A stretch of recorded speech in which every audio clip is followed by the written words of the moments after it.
Welcome back to the channel and welcome back to another quick pick prediction video. In this video, I'll be predicting the bantamweight bout between Brian Kelleher versus Cody Gibson. Hey, I'm fumbling, but we're gonna roll with it. So yeah, bantamweight bout between Brian Kelleher versus Cody Gibson. And how do I feel about this one right here? Is I'm going low confidence Cody Gibson to beat Brian Kelleher. I think Cody Gibson's in good position. Both of these guys are up there in age. Both of these guys have a lot of experience, a lot of mileage, a lot of years. But Gibson's a much taller fighter. I feel like he has solid enough wrestling, offense and defense. Just solid enough wrestling to keep this on the feet, and solid enough grappling to be able to address Kelleher's grappling.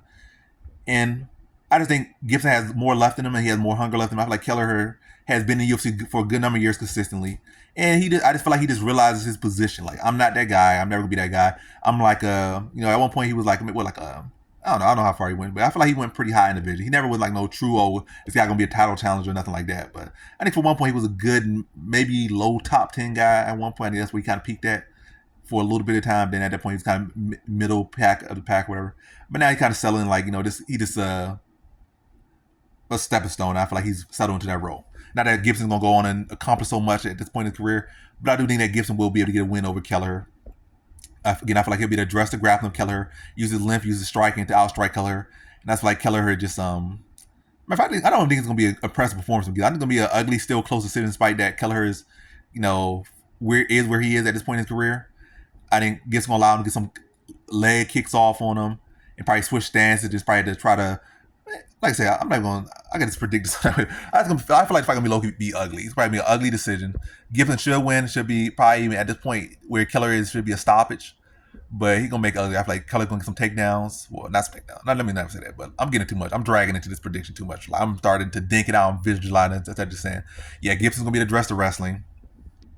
The strike gonna be closer than it should be, but Gibson ultimately gonna outwork him. Like I said, he probably gonna get his leg compromised type thing where he's gonna have to start be limping but still doing more volume. Like early on, do a good job, probably hurt Kelleher. Again, I'm doing it again. I'm predicting the whole fight, visualizing it, but yeah. Kelleher, yeah. He's simply gonna be able to work. It's gonna be an uglier fight than I think it needs to be, but I think Gibson's ultimately gonna outwork. It's gonna be rough patches, but Gibson's ultimately gonna outwork him. Use his length, use his reach, and he's the more hungry fighter. I do think he has more left in the tank. That's what it comes down. He's gonna outwork him. He's gonna have more left in the tank. He's gonna have more hunger, and he's not as defeated a fighter. And he does have that reach. He does have that length, and he does have the ability to address the grappling of Kelleher. And he'll do all those things to get his hands raised over Kelleher in a decision victory. So, in this one, I have Cody Gibson via decision.